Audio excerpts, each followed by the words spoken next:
Thank you very much. Good evening, everybody. I hope you're all having a good week so far. It's the 6th of March, 2012, and we'd like to welcome you to eBook Publishing 101, which is the first of a series of educational webinars on eBook publishing. This is brought to you by Flipside Publishing Services, one of the pioneers in eBook publishing and distribution in the Philippines, and Mayor Virtual Consulting, the foremost authority in webinars and virtual events in the country. Again, this is your host, Carlo Vergara, and like previous webinars that we've had, tonight's session will be divided into two parts. The first part will be the portion where our expert speaker will be sharing her knowledge on our featured topic, and the second part will be our question and answer portion. Again, based on the orientation a while ago, there are two ways to ask questions. The first one is by typing your question in the questions window found on your screen, and you can use this question window anytime during the webinar. The second way to ask questions is during the Q&A portion, where those who would like to ask a question to our expert speaker by voice, and they have a microphone headset, we can activate your mic so that you can ask your question live. Okay, without further ado, I'd like to introduce our expert speaker. She began her career as an English teacher, then ventured into book blogging and then publishing. For the past 3 years, she has been a publishing professional involved in digital product development. As general manager of Flipside Publishing Services, she takes care of publishing, conversion, and distribution operations of Flipside and FlipReads.com, the country's first operational ebook store. Ladies and gentlemen, I present to you Honey de Peralta. Honey, the floor is yours. Thank you very much, Carlo. Thank you, Jam, and everyone in Mayor Virtual Consulting for giving us this opportunity to have another webinar. We actually held one webinar previously with our President and CEO, Anthony De Luna, but we are launching an ebook education series because basically what we want to do is to educate people about ebooks and the ebook industry. So this being the first in our ebook education series, I'd like to thank everyone for coming, and I hope that you learn a lot from this first webinar. So the title of the webinar is eBook Publishing 101, and basically I structured it sort of as an FAQ. Where there are a series of questions, and I'll be answering those questions. A lot of these questions are the basic questions that were asked as an ebook conversion house, as a distributor, and as an ebook retailer. But before all of that, I'd like to introduce our company for the ones who aren't familiar with us. So we're Flipside Publishing Services. We're actually the sister company of Flipside Digital Content. Flipside started out as a conversion house. It's been in existence since 1999. It was the ebook arm of Barnes & Noble. So as early as then, Barnes & Noble was converting ebooks, but after a while, Barnes & Noble pulled out of the company, and then we were bought by another company, well, the biggest book printer in Europe. So that was in the early 2000s. So after a while, though, even that company pulled out, and since 2003, if I'm not mistaken, it's been a fully Filipino-owned company. As a conversion house, our clients are for the big 6 international publishers. And we've been converting in various formats for like about 12 years already. So we were initially a PESA company. Our clients were international publishers, but last year we did open our services to local publishers because of a certain demand. So a lot of local publishers and authors were asking about ebooks and how they could get their ebooks out into the market. So last year we formed a new company, which is Flipside Publishing Services, and it's that company now which services the local clients. So we are an ebook publisher, we're a retailer, and we're a conversion house, and basically we want to enable authors and other publishers to get their ebooks out to the public. So like I said, it's an FAQ, and this is eBook Publishing 101. So we'll start with the very basic questions, such as, what is an eBook? And basically, an eBook, as I suppose a lot of you already know, is short for an electronic book. Now, eBooks have been around for a long time. Actually, they've been around since the 1990s, so they aren't an invention of this decade. As opposed to what some of the people believe, ebooks can actually be read on various devices. They can be read on computers, desktops, or laptops, especially before the popular ebook devices came out. They can be read on smartphones. Of course, they can be read on tablets like the iPad, the Samsung Galaxy Tab, or on ebook reading devices, which are dedicated readers for ebooks, such as the Kindle or the Nook. By the way, like our esteemed moderator said, feel free to ask questions at any time during this presentation. One of the usual questions that were asked, or one of the fears that a lot of authors and publishers, not just locally but also internationally, expresses, will print books die because of ebooks? Now, there are certain things that we'd like to clarify as an ebook publisher. Firstly, we do not think that print books will die. Just because we're in the ebook industry doesn't mean that we avoid dealing with print books. In fact, a lot of us in the company love print books. And as an ebook publisher, we do believe that ebooks provide another another set of reading experiences for readers. So ebooks are not meant to replace the experience of reading print books. They're just meant to give a different experience. Also, ebooks, actually, if you're an author, if you're a publisher, because it can provide a different reading experience, you can also experiment with a different storytelling experience. So it's just another way of getting people to read. It's just another way of authors to tell their stories. So that's what we want to make clear at the onset. We don't think that print books will die. We think that print books will still be around. Of course, ebooks will rise in sales. Print books might suffer a little bit in sales, but we have never subscribed to the death of print books. So if you're interested in ebooks, so how do people get to read ebooks? Well, like I mentioned earlier, the most common way is through various reading devices. So what you see here on the screen are different e-reading devices. The one on the leftmost is the Nook tablet. The one at the center is the Kindle Fire, which was released last year, and the one on the rightmost is the Kindle Touch. So these are various e-reading devices, but it doesn't mean that if you don't have these devices, you can't read ebooks. In fact, as I mentioned earlier, you can read ebooks in other devices such as tablets. So there on the right column on the top, you have there an iPad. So you can read ebooks on the iPad. You can use your smartphones to read ebooks. Or the bottommost picture, what you see there is a Mac, and you can use a certain app called Adobe Digital Editions to read an ebook, because basically what you need is an e-reader app. So if you look at the center picture, you'll see there are different e-reader apps.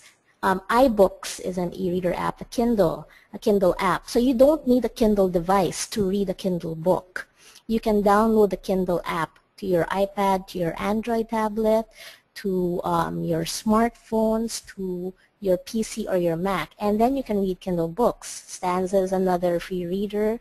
There are other free readers that you can download in order to read the ebooks. So the device is different from the e-reader app.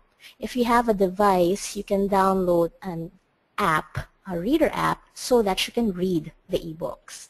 And that's also one thing that we want to clarify.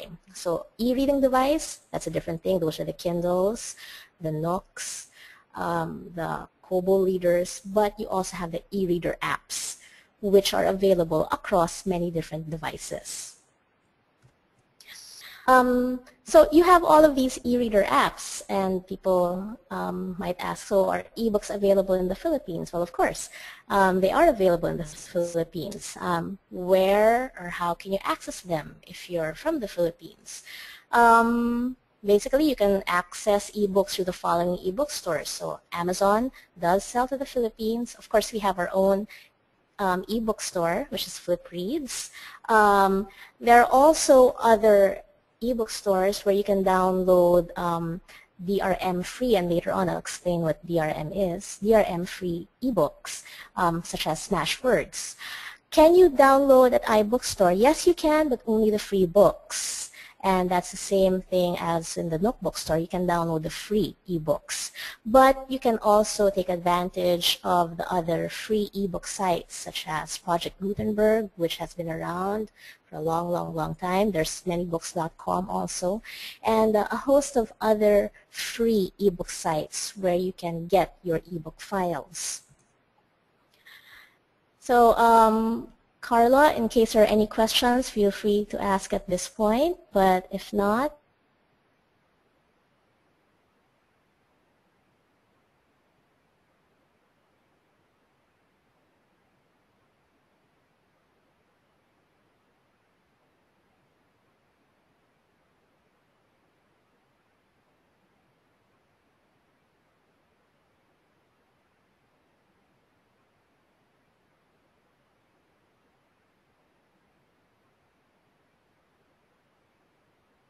ebooks.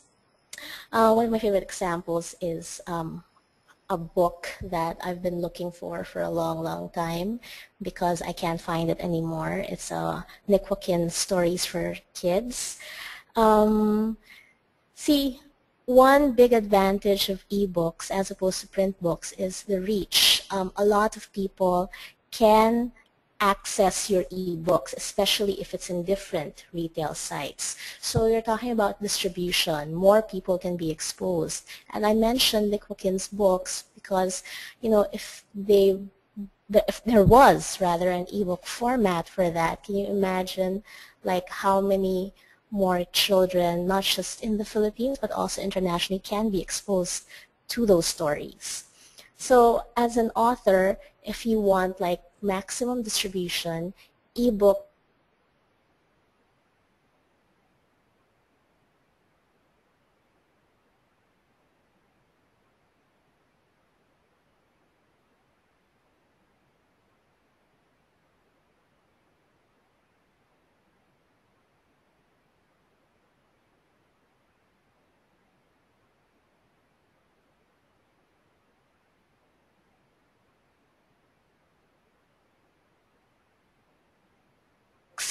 when you sell, let's say, Filipino content in the international retail sites is that you can test your work in the international market.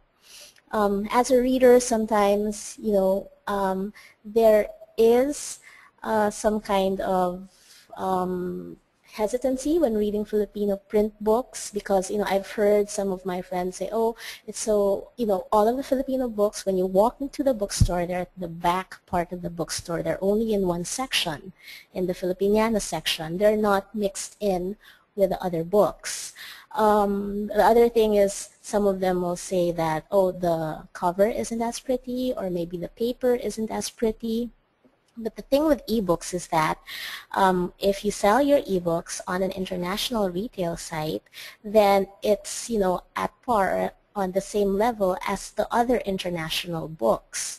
And the quality, if your ebook was converted with really an eye for quality, then basically you have, your ebook is the same quality as an international book. So you can test your work really amongst an international audience. You can see how your work fares in that market. Another advantage of ebooks is that if you go the self-publishing route, it's you, the writer, direct to the reader. So you don't go through a publishing house, you don't go through certain gatekeepers. You can deal directly, or you can distribute directly to your reader. What about if you're a publisher though? What's in it for you? If you decide to convert your catalog into ebooks, or why should you convert your catalog into ebooks? Well, like authors, of course, there's the reach. You can distribute your titles more easily, again, to a wider audience. It's easier also to produce the ebook because, well, if you employ a conversion house or if you build your own competencies inside your publishing house, it's a little bit quicker than producing the print titles. It's cheaper because you eliminate a lot of the costs such as inventory, warehousing, shipping, and all of the other external costs when you're producing print books. Since a lot of people talk about ebooks as the future of books, what we also like to emphasize is that it's not really just the future. I mean, ebooks is the present. So ebooks, to be honest, right now, it's not in the ultimate format yet, but it's here. So people in the industry see that, you know, we've barely scratched the surface when it comes to ebooks. So there is a big future for ebooks, but it's already here. It's not, you know, it's not a trend that's still coming. So it would be good to explore the different formats, the different book formats that you can give to your readers. But of course, one of the more important questions, or one of the questions that we're often asked when it comes to ebook publishing is, how do you secure it? Because it's a file. So can't a file be copied more easily? I mean, can be distributed more easily? So there are always questions or issues about piracy. And this is the part where I'll talk about DRM, or digital rights management. So how does one secure an ebook? Basically, what you do is you wrap it with DRM. So DRM is a technology that protects a digital product. And what it does is it inhibits the use of the product, and the control is established by the provider. That could be the publisher or the author. So think of DRM as something wrapped around the file. Okay, so if there is DRM wrapped around the file, it is encrypted or secure. And that's why I said that it doesn't matter if your file is an EPUB file or a DRM. Later on I'll explain, EPUB file or PDF rather. Later on I'll explain what an EPUB file is. As long as it's wrapped with DRM, it can be secure. But let me take this opportunity to explain that there is no such thing as magic DRM, because sometimes when we say that you can secure your ebook with DRM, then people think that no one will ever pirate that ebook. To be honest, any DRM can be broken. In fact, the last bastion of the DRM was Apple's iBooks DRM, but there is already a crack for iBooks DRM. What I'm saying is, if someone is really intent on breaking the DRM, it can be broken. But this is a reality that ebook publishers face or have to face, in the same way that if you have a print book can be pirated. You know, people can photocopy it in Recto. You can have a pirated book there. So the issue of copying or piracy really is a reality that a lot of publishers have to deal with. So any DRM can be broken. However, what DRM does is to protect against casual piracy. So what is casual piracy? It's like people, for instance, such as myself. If I'm not really skilled technologically, it will take me some time and some skill to download a pirated book.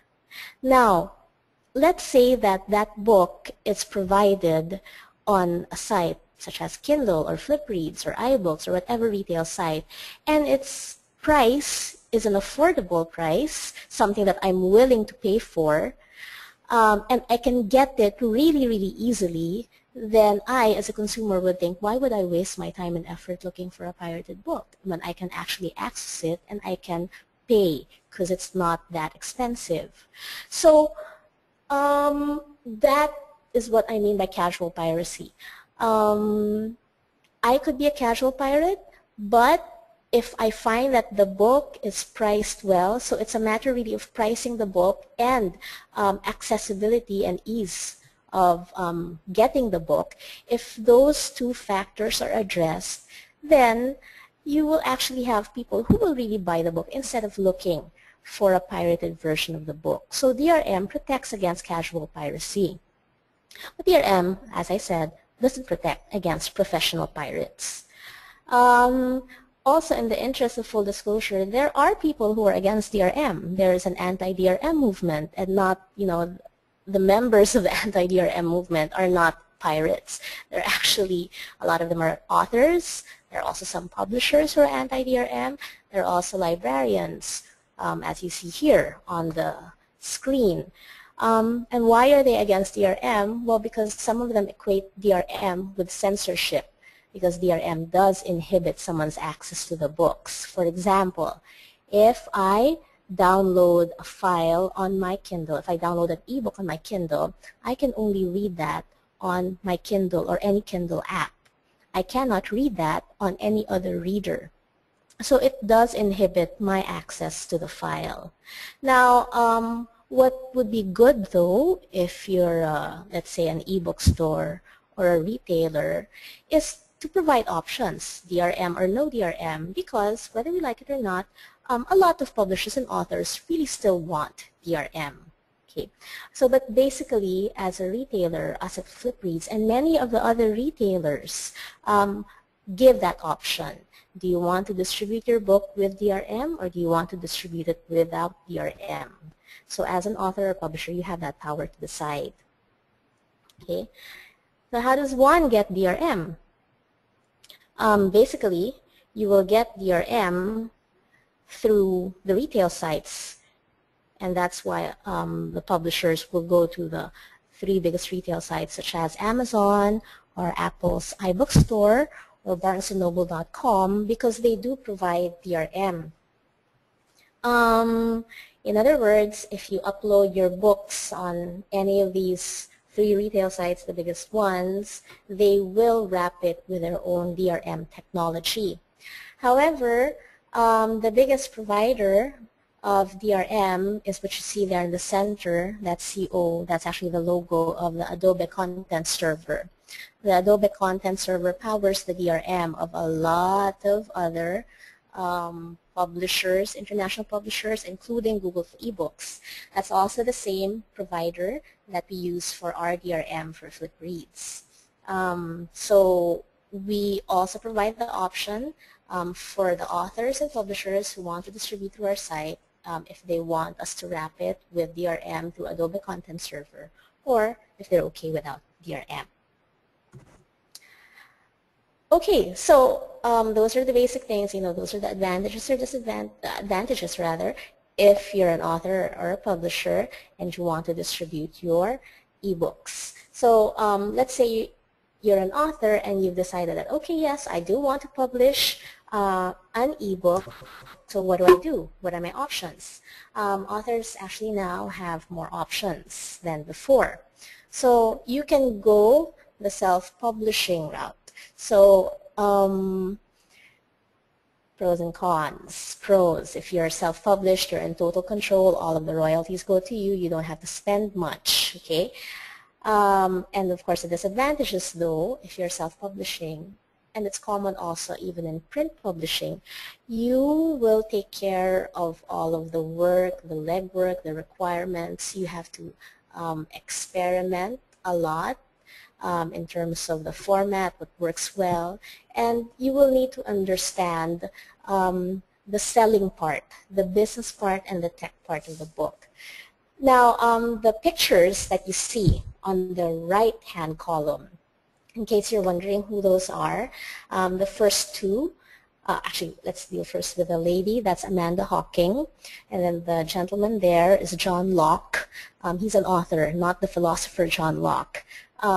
Both of them are actually the poster children for self-publishing, because Amanda Hocking, who has published or who writes paranormal romance, young adult books, and John Locke, who writes westerns and mysteries.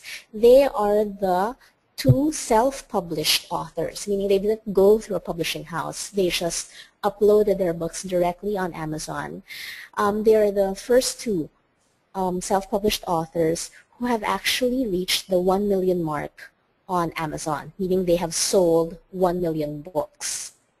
Okay, so they're usually used as examples for the authors who want to try out self-publishing. But of course, when you read the transcripts of their interviews, they'll explain that they did a lot of work. They did a lot of research. They tried to find out who their market is before they actually reached the point where they had sold 1 million books. So they're up there with the ranks of Stephen King, James Patterson, all of those popular authors. You can also explore self-publishing, but use international author services. What are international author services? You look at the logos on the right, those are a few international author services. So what happens if you use them? Basically, what you can do is you can write the manuscript, and then you can hire them to help you edit the work and even convert your manuscript into an ebook. So the pros is that, among the pros are that they do the work for you, and there will be deduction royalties, but that's minimal compared to signing up with a publishing house. But they can be very expensive. For example, Kirkus Reviews, you can go to Kirkus Reviews and you can avail of their copy editing, proofreading, developmental editing services. So it depends on what service you want. But for instance, if you avail of their copy editing services, for 10,000 words, they'll charge you $400. So the price range is a bit, the price is a bit steep. Lulu and BookBaby, what they do is they offer conversion and distribution services. So you can have them convert your book and they will distribute to a lot of other retail sites, but it will be more expensive. They do have free services, however, but if you do avail of their free conversion service, that means that the book file is theirs. So you will not have the book file. You will have your manuscript file, which could be a Word document, but if they convert into EPUB, they might not give you that file. Now the other option, which is the more traditional option, is to sign or get signed with a publisher. A lot of people still want to have a publisher because there's a lot of convenience if you do have a publisher. For instance, you don't have to spend anything at all. And then because a publisher actually accepted your manuscript for publication, then you have that tag, or you have that prestige that, oh, I was published, someone deemed my work worthy enough for publishing. And it's hassle-free because your publisher will take care of marketing, of distributing your books, and all of the other arrangements that you might have to do if you are a self-published author.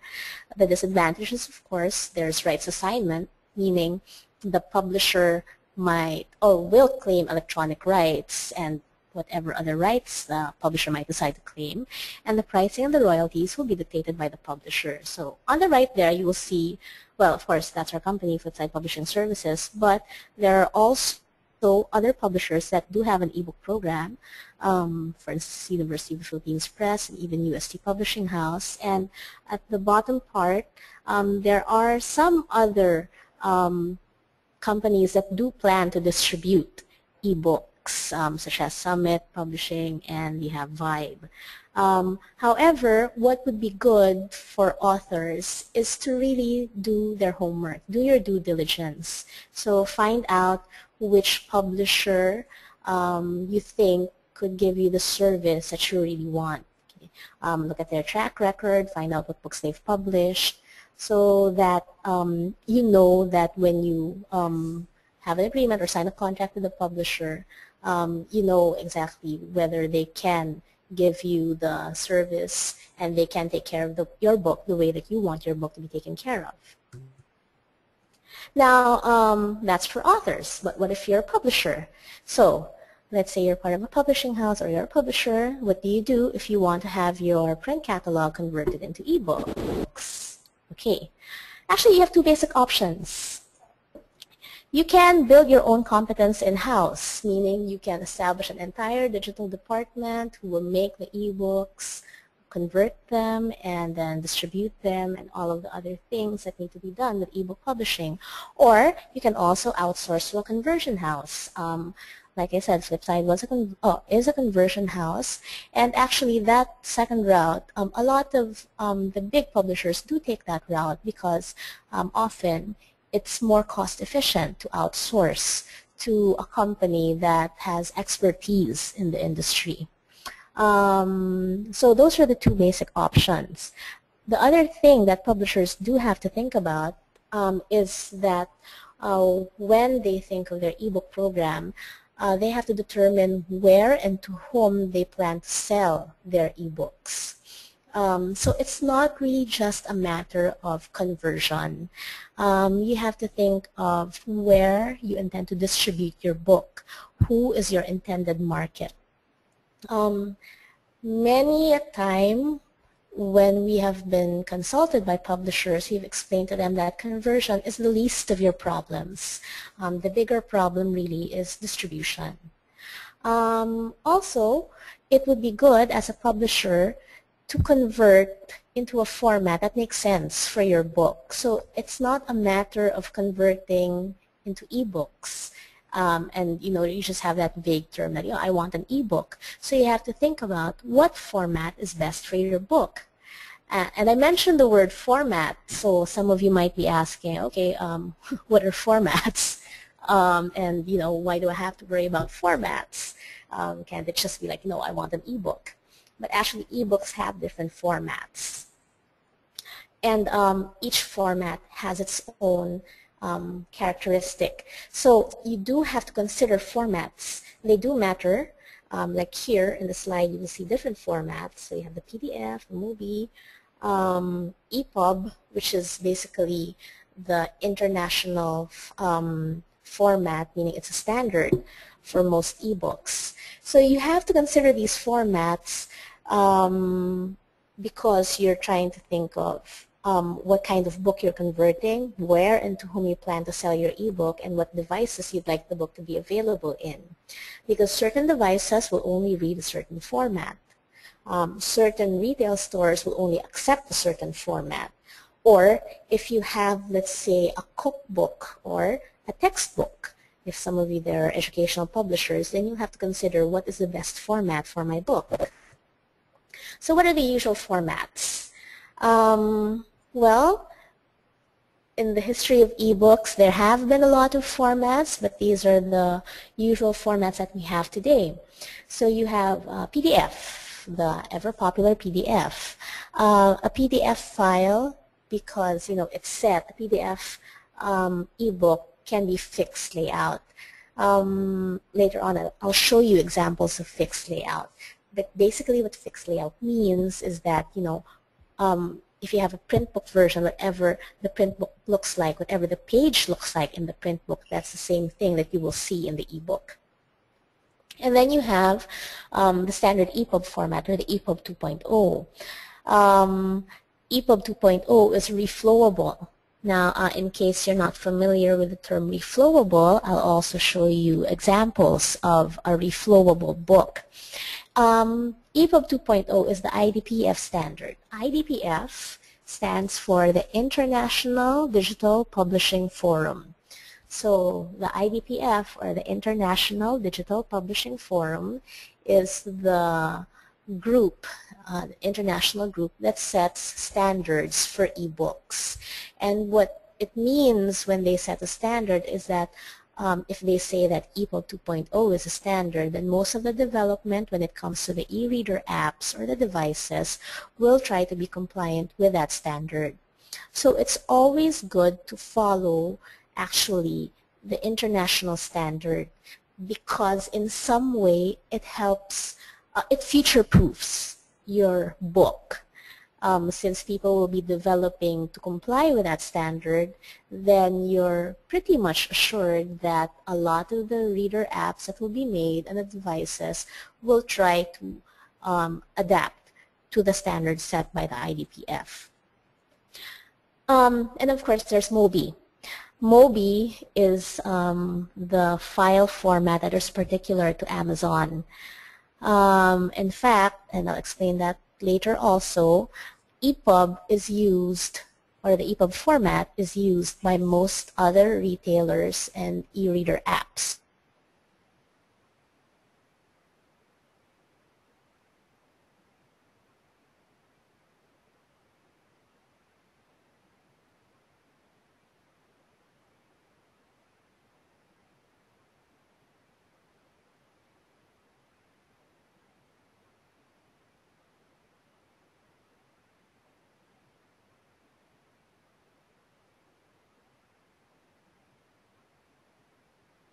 Is the new version of EPUB. It was ratified by the IDPF, so it's also a standard from IDPF. It was ratified last year. The big advantage of EPUB 3 over the standard EPUB is that it can be fixed layout. You can have an enhanced ebook. You can have interactivity. By enhancement, that means that you can add a video or an audio file within the book, and then there can be certain things that you can do in an EPUB 3 file that can't be done in the other formats. There are also other formats. For example, Amazon just launched the KF8 format, which is good for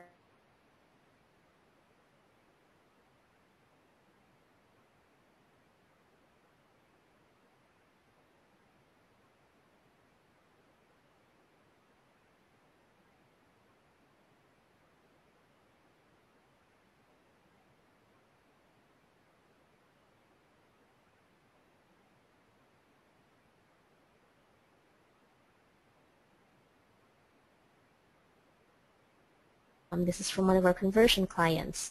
Obviously, it's a children's book. See, certain books, such as children's books, textbooks, cookbooks, books where layout is very important because the layout complements the content. They're really best seen through a fixed layout format. So this is a children's book. It's really better if it's fixed layout. So this is in PDF format. Okay. Now, what about EPUB or standard EPUB? Just to give a little bit of history with ebooks or EPUB.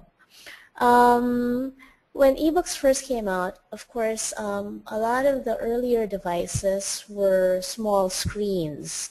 Let's say cell phones or palm tops, which means that you can't put, let's say, the book page exactly as it is into a very small screen, otherwise the text won't be readable. In order to make the text more readable, you have to have a function where you can increase the size of the text or the size of the font. That means that you're going to make the book reflowable. So what I have here are two screenshots of the same book.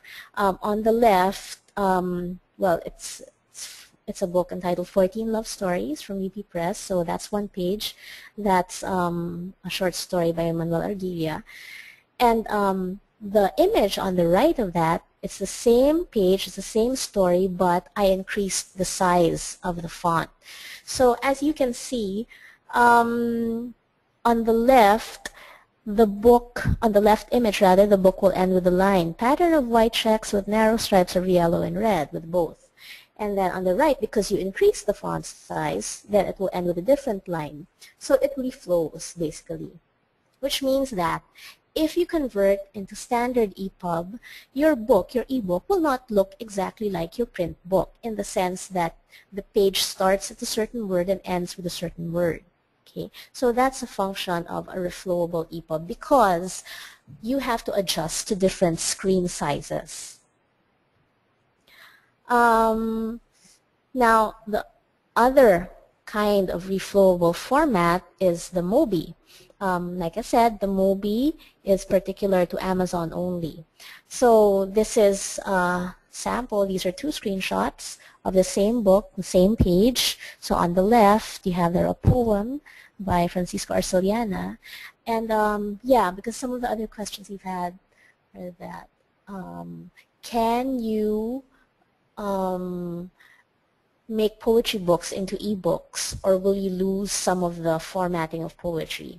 Well, yes, to an extent. You lose some of the formatting of poetry, especially if it's, let's say, an optic poem. But you can still have your line breaks.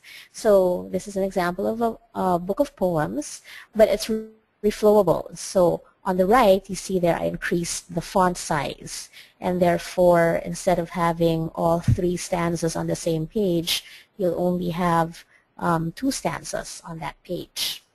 So that's a reflowable format. Now, I mentioned that one of the new formats that was recently ratified by the IDPF is EPUB 3. This is an example of a book in EPUB 3. So you'll see there the page, you know, it's graphics heavy. Formatting is important because you see the lyrics of the song embedded in one of the images. And you might ask, oh, can't this be the same as PDF? Because PDF can do the same thing. It can be fixed layout. But the advantage of EPUB 3 is that you can make it interactive and enhanced. In fact, if you access the book, you can move those, if you see those ants on top, you can move them around, okay? However, one disadvantage of the EPUB 3 currently, meaning right now, today, is that you can only read an EPUB 3 file on one reader app. And that reader app is iBooks. In other words, only iBooks can handle an EPUB 3 file right now. Okay.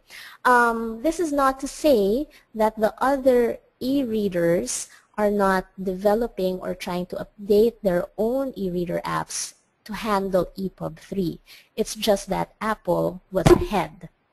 So a lot of our clients, a lot of publishers and authors ask, oh, can you do this with the ebook? Can you make it interactive? And of course you say, yes, we can, except that only iBooks can read this file. So what you see here now is an example of a page using EPUB 3. So it's from a book, and we use the EPUB 3 format in order to convert this book. So on top, you see the page as it is when you turn it, and it's an activity for students. They're supposed to drag and drop the numbers so that it's in correct order. So here on the lower portion, you'll see that I've dragged the numbers 2, 4, and 6 to the blanks. So dragging and dropping, these are features that can be done in EPUB 3. You can also embed audio and video in EPUB 3. But like I said, the disadvantage is right now it can only be read in one reader, which is iBooks. Now, why is that a disadvantage, really? Because, you know, can't I just load a file into, let's say if I have an iPad or an iPhone, can't I just load an EPUB 3 file so that I can read it in my iBooks reader? Well, yes, you can, except if you are an author or a publisher and you actually want to sell your book. Because if you want to sell your book and it's an EPUB 3 format, then of course you'll have to sell it through Apple's iBook store. This is a slide where you have you have the page that I showed you earlier. So that's at the top. But at the bottom, it's actually the same page, but in EPUB 2, or the standard EPUB format. So as you can see, it looks nice if it's an EPUB 3. It's fixed layout. But if you make it standard EPUB, then you will lose a lot of the formatting features, a lot of the layout features. And this is a part where, you know, I want to emphasize that you really have to look at what kind of book you have so that you can determine into what format you'd like to convert it to.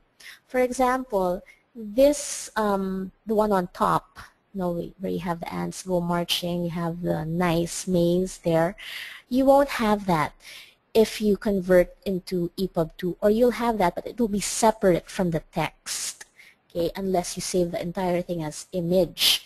So um, that's why our advice is if you have a children's book or a textbook, as much as possible, or other books like I said, cookbooks or coffee table books that have a lot of formatting features, fixed layout is really more advisable. Okay, but what are your options for fixed layout format? So EPUB 3, if you can sell it through Apple, or if you do intend to sell it through Apple, or PDF, okay, because PDF is still a tenable format for ebooks. So yeah, you can do interactivity for ebooks, but other people ask, can't you do more interactivity? Like, can't I write on the ebook and then it will be saved? Can I send the scores? Or, you know, can you move things around? Can there be games in the ebooks? Sort of like the Disney books or Alice for the iPad, in case you're familiar with those two things. And this is where I explain that the Disney books or Alice for the iPad, those are book apps, okay? They're not necessarily ebooks, they're book apps. What's the difference, okay? Book apps are not read via ebook readers. So for example, Alice for the iPad, and you'll see a picture here on the right. If you see those like capsule things, colored capsule things, what happens there is if you turn your iPad around, like they'll fall down on whatever side is supposed to be the ground. So there's a lot of interactivity for book apps, but they are different. So if you download them on your iPad, let's say, or on any Android tablet, they'll have a separate icon. They are not read through the e-readers like iBooks or Amazon Kindle or Bluefire or Aldico. So they're separate. Also, apps are slightly more expensive to produce. And if you make an app, you have to make apps for every OS or operating system. So there has to be an app version for the iOS or the Apple devices. There has to be an app version for the Android, as opposed to ebooks that if you follow, let's say if you convert to EPUB 2 or the standard EPUB, then it can be read across different devices. Apps are also sold as apps. They're not sold in the ebook stores. So Alice for the iPad and the other book apps, they're sold on the App Store, which means that your book app is sold with the other apps, which means that if it's sold beside, let's say, a gaming app, then of course you can kind of expect that people will look more at the game app than the book app. But apps do have more interactivity. They have high interactivity as opposed to ebooks. EPUB 3 can have some interactivity, but not the kind of interactivity that apps can have. So basically, as a publisher or as an author, you can decide whether you want to go the app route or whether you want to do ebooks. But ebooks, of course, they're cheaper to produce. They can be read across various devices, and they're sold as books. Now, okay, we're talking about selling. So if you're a Filipino author or a Filipino publisher, where can you sell your ebooks? What are your options? You can actually sell most anywhere. Okay, you can sell in the top 3 retail bookstores or ebook stores, such as Amazon or Apple iBookstore or the Nook bookstore of Barnes & Noble. Of course, you'll see their flip reads. It's the biggest image, but of course it's not as big as these 3 giants that you see on the right. So there are other ebook stores. However, there are certain disadvantages also to each retailer. Okay, especially if you are an author or a publisher from Asia. Okay, let me go through what some of those advantages and disadvantages are. For example, if you're an author or publisher, you can sell to, through Amazon. Amazon distributes worldwide, but Amazon divides the world into 70 and 35% regions. So what does that mean?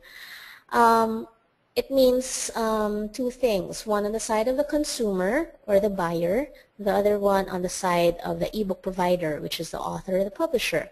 Okay. There are currently 19 countries that Amazon counts into the 70% region. Okay. The rest of the world is in the 35% region. What are those 19 countries? I haven't memorized all of them, but I can tell you no country in Asia is part of those 19 countries. So what is the relevance of the 70 and 35% region?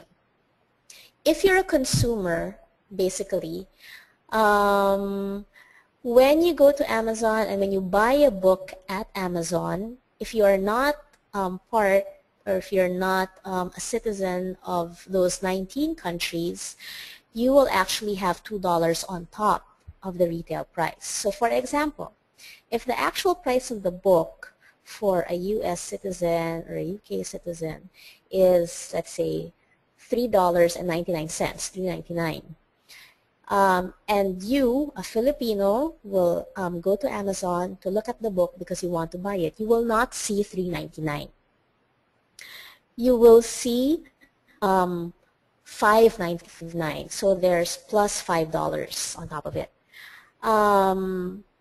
So that's from the consumer's perspective. From the ebook producer's perspective, it's actually a little bit more crippling in the sense that, okay, if your audience is, let's say, Asia, if you want to sell your book, or if your main audience are people in Asia or people in the Philippines, you will be at a great disadvantage if you sell your books through Amazon. Why? Customarily, Amazon takes a distribution charge for the books. So they will take 30% of the list price and 70% goes to you, the publisher or the author.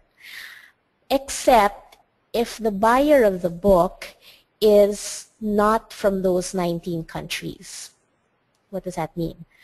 Again, if you're selling a book and the people who buy the book are from those 19 countries in the 70% region, Amazon will give you 70% and they will keep 30%. But if the buyer of the book is not from those 19 countries, meaning if the buyer of the book is a Filipino or anyone from Asia, Amazon will keep 65% and they will only give you back 35%. So in other words, you will only gain 35% of the list price of your book. So if you're a publisher, that's actually a big cut into your margin because you'll only get 35% total. Okay. So that's one of the disadvantages of distributing to Amazon, especially if your target market is Asia or not in any one of those 19 countries. However, if you're targeting the international market, mostly the US, then by all means, you'll get 70% out of every book that's purchased by someone from those 19 countries. And Amazon uses the MOBI file as opposed to the EPUB standard. What about the Apple iBook Store? The Apple iBook Store, they're pretty straightforward. They will say that we will take 30% and we'll give you 70%. And also the other great thing about the Apple iBook Store is they can handle EPUB 3, as I've mentioned, but iBooks only distributes in 32 countries, none of which, again, are in Asia. So that means if you're a publisher and you want an interactive book, the only store that you can sell your book in is through the iBook Store. But if you're targeting a Filipino market, let's say you're an educational publisher, and you want to sell an interactive book to your schools or the clients, they cannot buy the books through iBooks, because iBookstore does not sell yet in the Philippines, except for the free or public domain titles. That's the disadvantage if you're thinking about an interactive format. So when we're asked, can you convert into an interactive book, we say yes, we can, as long as you're aware that the only store that you can sell it in that will provide DRM, that will secure your book, is through iBooks. If, however, the client is okay with just, distributing it via side loading, meaning just passing it around with no DRM, then that's okay because they can distribute the book. They don't have to sell it through Apple's bookstore. Barnes & Noble, the third biggest retailer, well, the advantage is they use the EPUB format, and Barnes & Noble actually has better devices than Amazon, but they only distribute in the US and Canada. They do not sell their books here locally in the Philippines or, again, anywhere in Asia. These disadvantages are actually the reason why we wanted to put up our own ebook store, flipreads.com, because we wanted to address the issues of secure distribution locally, meaning how can local publishers and authors distribute their ebooks with DRM or without DRM, whichever their option is. How can they distribute their ebooks across different devices? So we wanted to be device agnostic. We also wanted to give an opportunity to the writers and publishers of books of other languages, because Apple, Amazon, and Barnes & Noble, they do not support the Filipino language. In other words, you cannot upload a purely Filipino language book on any of those stores. So we wanted to provide varied language support. That's why we welcome Filipino books or books in other regional dialects or languages from the Philippines or Asia. And also, we wanted to provide varied payment gateways because, very few Filipinos have credit cards. So to make sure that ebooks are adapted in the mainstream market, we have to provide options such as cash. So if you look there, this is the lower portion of our landing page. There's Cash Sense, where people can pay through M. or 7-Eleven, or they can use GCash or Smart Money. So these are payment options that are more familiar and more accessible to Filipinos. And when I mentioned that we're device agnostic, that means that people can actually read ebooks through FlipReads on various devices. They can read through an iOS device, so we recommend Blue Fire Reader, as you see there in the middle column of that big image at the center. They can download the Aldico Reader for Android, or if they're using their Windows or their Mac, they can use Adobe Digital Editions. So it doesn't matter what device they have. Virtually the only reader that, or the only device where you can't read a book from FlipReads is the Kindle, because they've really locked in their system. But if you're an ebook author or publisher, then we do advise that you distribute to as many retailers as you can, to as many platforms as you can. So these are examples of all of the other retail sites or platforms where you can distribute your ebooks, because the idea is, to get it out to as many bookstores so that more people can access it. One of my last few questions: how easy or hard is it to make an ebook? We've heard some people say that, oh, ebooks, making ebooks is as easy as clicking a button. So is it true that it's as easy as clicking a button? Our answer to that is it actually depends on your standards for quality. If you're not particular about quality, then yes, it can be as simple as clicking a button. In fact, if you have a Word file, you can directly upload your Word file on Amazon, and Amazon will convert it into its own format, and voila, you are an ebook author. And you have a book up on Amazon. But the book will not be nice. It will not be pretty because some of the symbols might not render well. There might be run-in paragraphs, so there might be issues with the file. So if you are concerned with quality, then no, it's not very easy. You can convert on your own. It depends also on your learning curve. But conversion houses like ours and other conversion houses exist because we do convert professionally, especially for publishers that have a big backlist of books. So I'll also take this opportunity to plug the next in our webinar series, which is the craft of making an ebook. So for the listeners out there who are interested in making ebooks, then yeah, you can attend the next webinar. That will be next week because the three speakers will explain how to make ebooks. And then the last question that I have in this presentation is whether or not a lot of Filipinos buy ebooks, since we do have an ebook store. So right now, we've had Flip Reads up since November 2011. Do we see that a lot of Filipinos are buying ebooks? Frankly, no, not a lot yet. It's not a mainstream industry yet. It's not a mainstream product yet. There are a lot of buyers, let's say through Amazon or even through iTunes iBook Store. Through Flip Reads, though, not a lot of people are downloading the paid books. However, there are a lot of downloads of the free books because there's a section where we do offer books for free.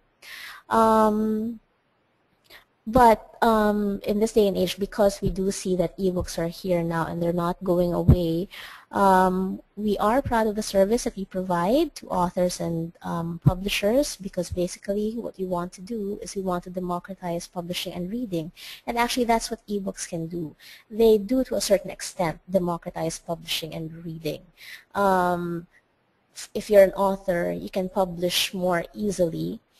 If you're a reader, you have a wide variety of books to choose from, and then you can select the books that you really want to read and decide which books are not worth your time. So that's a kind of service that we do want to provide both to the writers, the content providers, and especially to the readers. Our perception is actually, even if we're in the ebook industry, from our end, it doesn't really matter whether it's print books or whether people read through ebooks through their various reading devices. Basically, what we are is, we're just happy that people are reading. So yeah, that's where I'll end my presentation at this point. And that last slide, you'll see my name and my email in case you have questions for me that you aren't able to ask in this webinar. You can also contact us through our blog. It's there, flipsidepublishing.wordpress.com, or you can visit our ebook store, flipreads.com, and there's a contact form there, and you can send questions or inquiries to us there. Okay, so are there any questions? I think this is the second part. Yeah? Honey, hi. That was quite a mouthful. Yeah, that's loads of information you've been sharing. Before we go on to the question and answer portion, we'd like you to take a short break. Maybe you can take a drink of water or something. And while you're doing that, while you're doing that, I'd like just to talk a bit about the other side of this webinar. This webinar is brought to you by Flipside Publishing Services and Mayor Virtual Consulting. Mayor Virtual Consulting is actually the group that is that handles the webinar part. What you're viewing right now is what Mayor Virtual Consulting does. So the great advantage of having a webinar is that you're not limited to a physical space. You don't really have to look for a physical venue and rent it out just to have a seminar, a very informative seminar. Actually, when we announced this particular webinar on the web, we have had registrants from as far as the United States, from Thailand, from Sri Lanka, from Turkey. And I don't know if they're here right now, but you can see the potential of the reach for your webinar as to the audience where your information can be shared. So if you're a government agency or an educational institution, a religious organization, or an individual with a professional expertise, you can actually have your own webinar and reach a potentially wider audience. If you want your own webinar, all you have to do is email jam@mayorvirtualconsulting.com. That's JAM at Mayor, as in John Mayer, the singer, mayorvirtualconsulting.com. You can also like us on Facebook. You can log in on Facebook and look for the Philippine Webinars page. If you want updates on future webinars on any of the topics that we're able to find, or if you have special requests for topics, you can go and like the Philippine Webinars page on Facebook. And as Honey said a while ago, if you have questions that you would like to ask after this webinar, all you have to do is email her at honey@flipside.ph, or you can go to the website flipreads.com. There's a contact us link where you can send your questions, or you can go to their blog at flipsidepublishing.wordpress.com.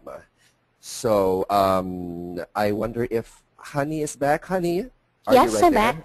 Yes, I'm here. Yes. Let's go on to the question and answer portion. Our first Sure. question comes from Gio Paredes. Gio Yes. asks that he plans to buy an Android device, a Galaxy Tab. He's asking Okay. what your recommendation is for the best ebook reader for an Android device. If you go to FlipReads, actually, we recommended the Aldico reader for Android because when we were testing the free readers that were currently there when we launched FlipReads, Aldico was the best of breed. So it rendered the EPUB files and the PDF files better than the other readers. However, one of the latest developments that we've been made aware of is that the Samsung Galaxy Tab has a new default reader, and apparently that default reader has other functions that even iBooks doesn't have. For example, you can encircle a word, so you have a pen function where you can underline certain words, and it can also flip pages. And that particular reader, that Samsung default reader, can be registered with Adobe. And that's important for us also at FlipReads because if you purchase a book through FlipReads, you're going to need an Adobe ID, and you're going to need to read or open the ebook in a reader that can be registered with Adobe, since Adobe powers the DRM. So you can try out the Galaxy Tab default reader, but if it's not to your liking, you can still go with the Aldico reader, which, like I said, we found was the best of breed among the free readers that we tested. Okay, and does the Aldico reader read a lot of ebook formats? Basically, most readers will read EPUB and PDF because those are the standards. So Aldico Reader does read both because also Adobe can wrap its DRM around both EPUB and PDF. So the other big format really is the MOBI, which people convert to simply because Amazon distributes MOBI. But for example, us as a conversion house, when we're asked to convert books for different publishers, both local and international, they ask us to convert into two files, EPUB and MOBI. Because the MOBI file they will distribute to Amazon, but the EPUB file they will distribute everywhere else. So basically, the Aldico reader, it uses the standard format, which is the EPUB, or it can also read PDF files. So you'll be good with the Aldico reader. Okay, thank you very much, Honey. I hope Gio is satisfied with that answer. Gio, if you have follow-up questions, you can always type it in the questions window. Our next question is from Tony Coloma. He asks, does an ebook file or can an ebook file be transferred from one device to another of the same brand? Yes, but I'd have to clarify what you mean by transferring. Because transferring a file can be, well, it can be side loading, but it depends also if that file is protected with DRM. Okay, what do I mean? Let's say you just have an ebook file that doesn't have a DRM. You can actually transfer it to any device that you want because it's not encrypted. If, however, you have an ebook file that's encrypted, then you can only transfer it to a device that is registered, or you can read it to a reader that is registered in your name. So, for example, if I download a book through my Kindle and it's encrypted, I can transfer it to my Mac because it has a Kindle app that is registered to my name. I can also transfer it to my iPad because it has a Kindle app that is registered to my name. If I transfer it to another Kindle that is not registered to my name, then that file won't be read or can't be read. Okay. So, And yeah. yeah, I don't know if that clarifies things, but yeah. Go ahead. what about Sorry. smartphones? If you download an ebook on a smartphone and want to transfer it to another smartphone? Yes, but again, it depends whether that ebook is encrypted or not. So Okay.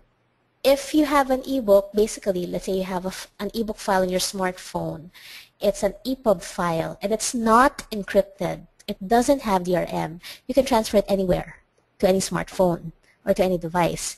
If the ebook file is encrypted, however, if it has DRM, then you can only transfer it to a smartphone with a reader app under your name or using your account. Otherwise, you won't be able to read the file. Okay. So it's really an issue of encryption and the account you're using. Yes. So basically, if you have a file that has DRM, you can only read it in any reader or device that is logged on or registered to your account.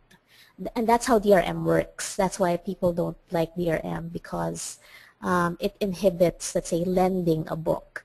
Because they say, you know, you can lend print books in real life, and it's hard to lend an ebook. Although now Kindle does allow lending, and the other retailers do allow lending, but they limit the lending option.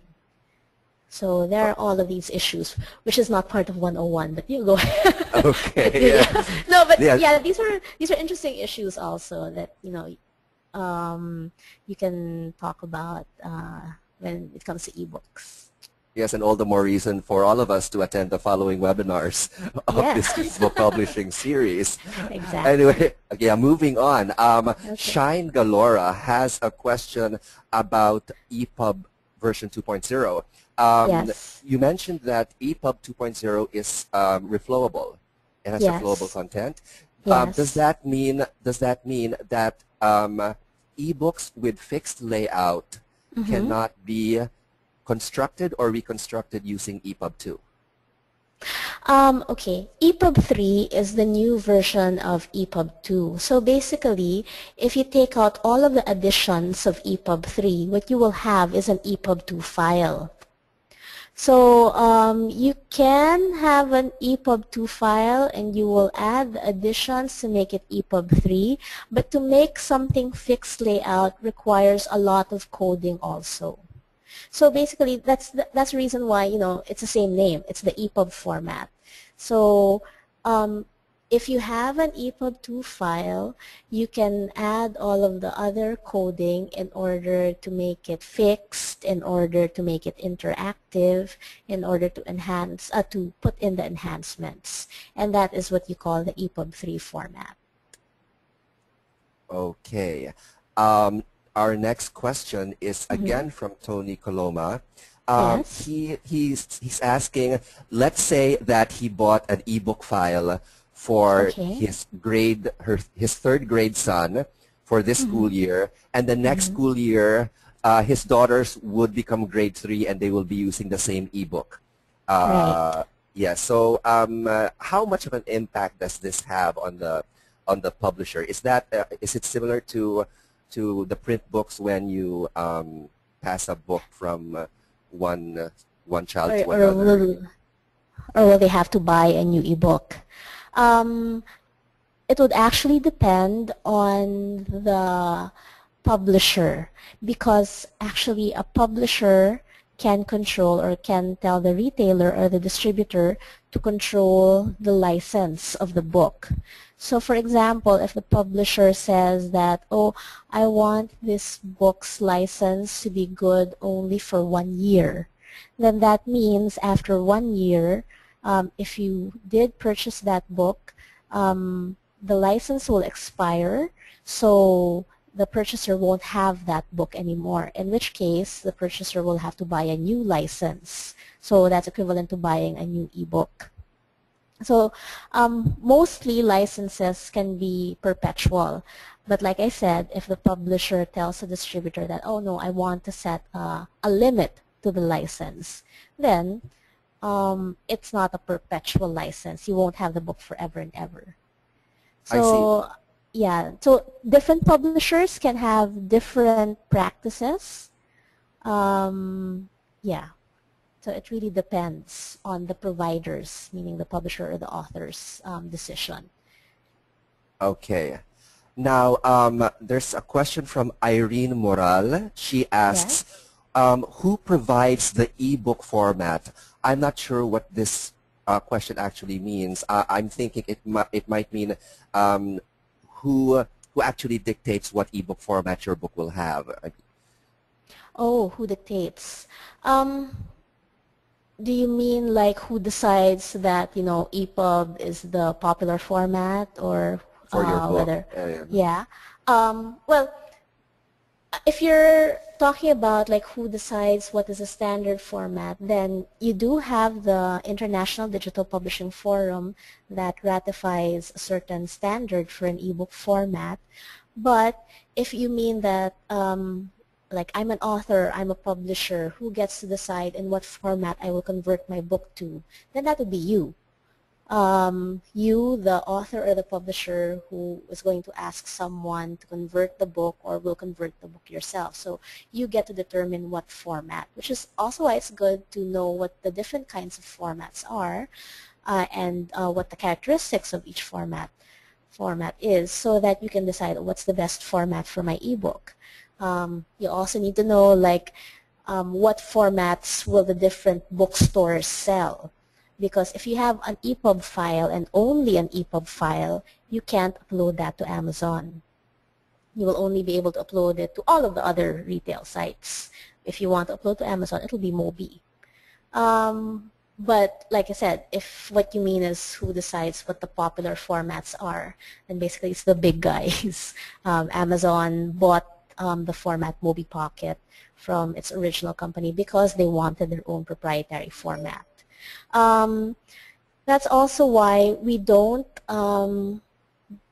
as a publishing house, as a conversion house, we don't bother creating our own format, because it also doesn't make sense, especially in light of how fast technology moves. There is already a standard format, so we follow the standard, because that way we're ensured that whatever changes there will be in technology, the format will change along with it. If I create my own format, let's say I name it .honey, so that's an ebook file that has an extension .honey, I can't be assured that if the technology changes, my format can still be read by the existing readers. So yeah, I'm not sure if that answers the question, but yeah, feel free to ask a follow-up. Yeah, okay. So Irene, if Honey answered your question, you can say so in the question box. Moving on to our next question from Marnie Dolera. She asks something about Flip Reads. Does Flip Reads publish popular fiction and young adult literature by Filipinos? Actually, let me clarify. Flip Reads is a retail site and a distributor. In other words, think of us as a bookstore, but we sell only ebooks. Therefore, we sell or distribute whatever books an author or a publisher will give us. We do have some popular titles. There are a lot of comics titles on FlipReads. We have been asked a lot of questions such as, oh, why aren't you distributing the book by this author or this popular book? And we respond always by saying that, no, we would love to sell that ebook, but it always depends on whether the publisher or author has an ebook version of that book and wants to sell it on FlipReads. Currently, we do have a few young adult titles. We have a few literary fiction titles from the different publishers or co-publishers, and like I said, comics. But we're really, really very open to other people, authors and publishers, distributing their ebooks upon FlipReads. Okay. So yeah, if she has a young adult book, we'd love to distribute her book. And it doesn't have to be a Filipino author. I mean, we're welcome to any nationality. In fact, one of the authors that we're distributing on FlipReads is from New Zealand. So even if it's tagged or marketed as a Filipino ebook store, it's online. So anyone can actually access the ebook store, anyone worldwide. Okay. Just to add a follow-up question to that, Yes. since FlipReads is a distributor and not a publisher, does that mean that FlipReads doesn't really evaluate? Well, there's FlipReads, which is the retail site, which is run by Flipside Publishing Services. Flipside Publishing Services does act as a publisher, but mostly for the international sites like Amazon, Apple, and Barnes & Noble, and other retailers that we plan to distribute to. So as a publisher, sometimes you do get manuscripts, and of course we evaluate the manuscripts. However, when there is a book submitted to us for distribution only, meaning for selling upon FlipReads, we only evaluate to the extent that we don't find anything extremely controversial about the book. And when I say extremely controversial, that would be something like, I don't know, a book about how to make a bomb or a book about how to be a pedophile or anything like that. But other than that, like, we don't censor in terms of, let's say, religious beliefs, moral beliefs, those things. But I only say that because in a previous presentation, I said that we will distribute almost anything. We've been asked before, oh, are you okay with distributing this book if it's against this particular religion? We say, yeah, it's okay. We're a bookstore. We'll sell your book. But by saying that we will distribute almost anything, we will draw the line at those really controversial things. Because in the past, even a big retail bookstore like Amazon has gotten into trouble for distributing a book about, you know, how to be a pedophile. So we don't want to get into that same trouble. So, because that's a really controversial title. Okay. Our next question is a bit more on the technical side. It's from Lisa Rose Donato. She asks, in one of your slides, you showed the different things that have to be considered in deciding the format of your ebook, and HTML5 is one of those things.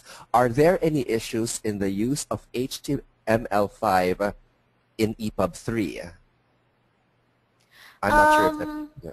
Well, I think that question can be answered better in the next webinar. Sorry, plugging the next webinar, of course.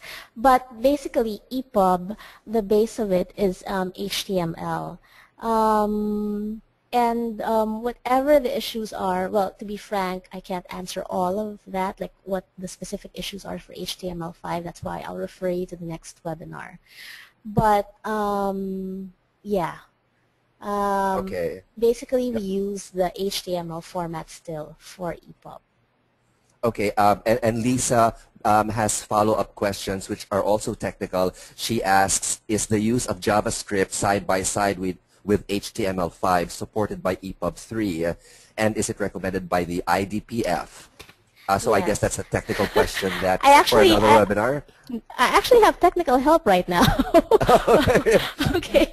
No. Well, we're really running out of time. Yeah, but anyways, let me just let me just address that question by saying that based on my technical support right now, HTML5 is equivalent to EPUB 3.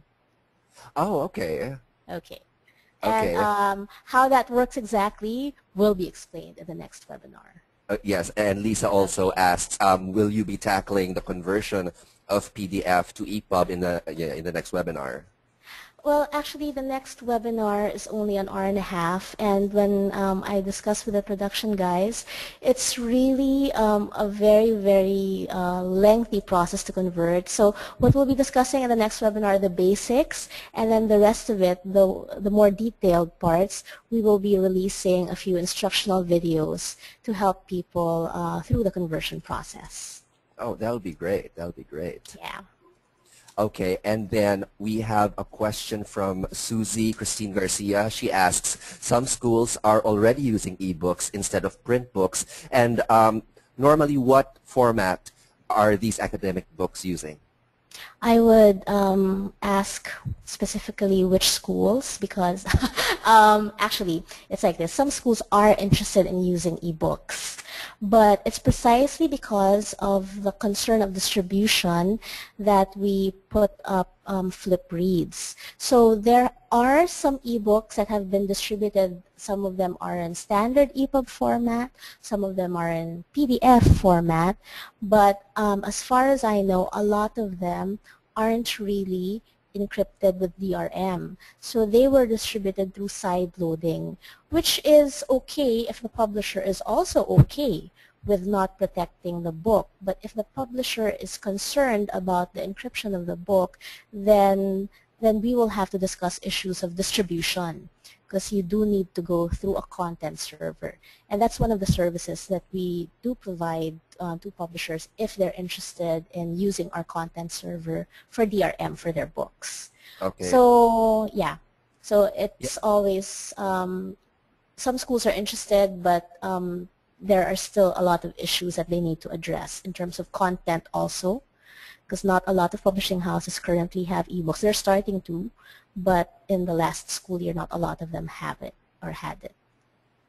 Okay, so, well, Susie mentions LaSalle Green Hills. Would you know anything Yeah. about LaSalle Green Hills I, ebook I format? know a little bit. Actually, I'm not sure if LaSalle does have some ebooks or is using ebooks already. From what we know, they're going to start with the ebooks for this coming school year.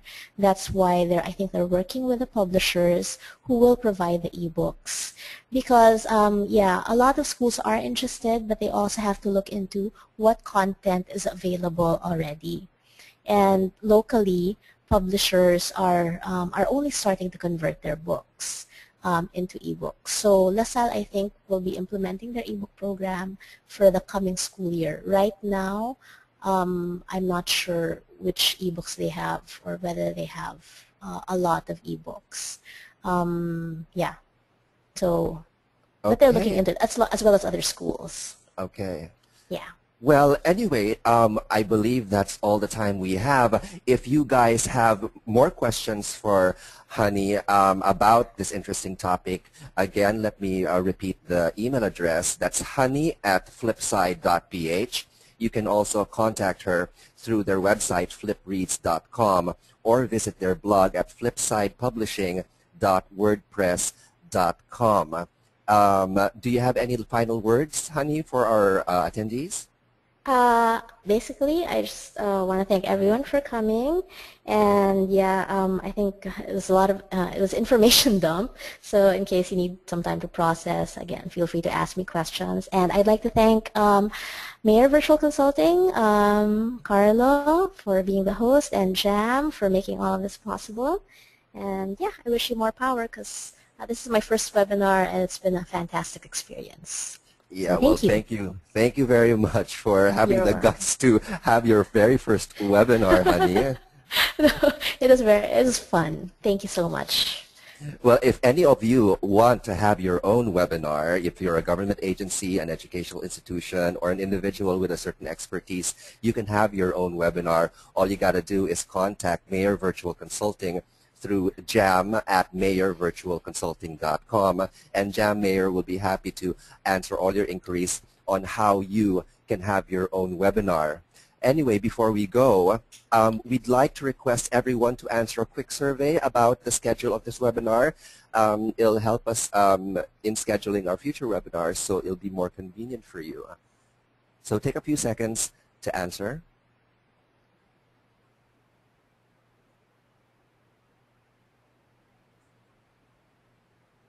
So just click on the answer. We'll be able to monitor everyone to see if everyone has answered.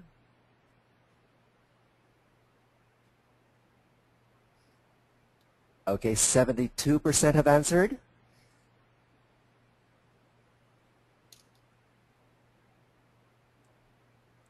We're up to 83%. See, this technology is wonderful. I can actually see how many of you have actually answered the survey. So we're up to 85. Just a few more. It's just a simple question. We're asking, is the schedule of this webinar most convenient for you? Is it yes, or if you want to make it earlier, or if you want to make it later?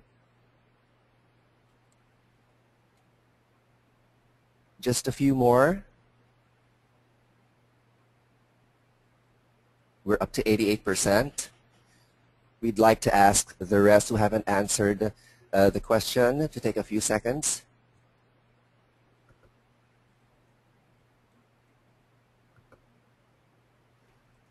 Okay, thank you for answering, everyone. Your feedback is really, really valuable to us. So, in behalf of Flipside Publishing Services and Mayor Virtual Consulting, this has been your host, Carlo Vergara, wishing you a good night, and we hope you can join us in our future webinars. To exit our session, all you have to do is go